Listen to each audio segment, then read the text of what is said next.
দেখুন, আমি কোনো মন্দির মসজিদের লড়াইয়ের কথা বলিনি।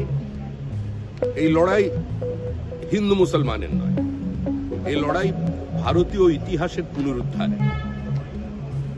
সিকান্দার শাহ একজন লুটেরা, তিনি গৌড় সাম্রাজ্যের সমস্ত স্থাপত্য ধ্বংস করেছিলেন এবং সেখানেই থেমে থাকেন। আদিনাথের মন্দিরকে সম্পূর্ণ ধ্বংস করে আজকে সেখানে আদিনা মসজিদের নামে চালিয়ে দেওয়া হয়েছে।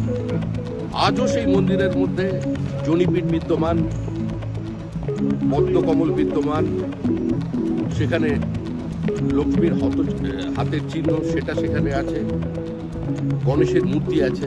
এখন প্রশ্ন হচ্ছে, এটা তো প্রোটেক্ট করার ব্যবস্থা করতে হবে। আমার দাবি ভারত সরকারের কাছে যে এএসআই ওখানে আরো বেশি সিকিউরিটির ব্যবস্থা করবে, কারণ সবে বেড়াতের দিন কিছু ছেলে ওখানে যাচ্ছে এবং গণেশের মূর্তি যেটা একদম দরজার সামনে আছে সেটাকে বলছে শয়তানের মূর্তি, তার উপরে পাথর ছুঁড়ছে। এটা ভারতীয় সংস্কৃতি, সভ্যতা, ভারতীয় যে কৃষ্টি, শিল্প, দেবী মূর্তি, সেগুলো রক্ষা করার বিষয়। এগুলোকে আমরা ধ্বংস দিতে পারি না। এমনকি সাম্প্রতিককালে তৃণমূল কংগ্রেসের সাংসদ ইউসুফ পাঠান, তিনি আদিনা মসজিদে গিয়েছিলেন এবং গিয়ে আদিনা মসজিদের মাহাত্ম্য বর্ণনা করতে গিয়ে যে ছবি তিনি সোশ্যাল মিডিয়ায় পোস্ট করেছেন, তাতেও দেখা যাচ্ছে যে তার পিছনে হিন্দু আর্টিফ্যাক্টস বিদ্যমান। এই চিত্র মন্দিরের ভিতরে আছে। আমি চাই সমস্ত মানুষ আজকে এটাকে দেখুন।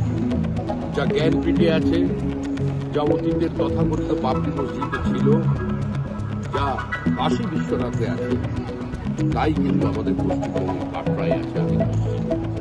সুতরাং যারা আজকে বাবরি মসজিদ বানাতে চাইছে পশ্চিমবঙ্গ, আমার পুরো পশ্চিমবঙ্গবাসী তাদের গৌরবশালী অতীতের এই আদিনাথ মন্দির অন্তত যে অবস্থায় আছে সে অবস্থায় তার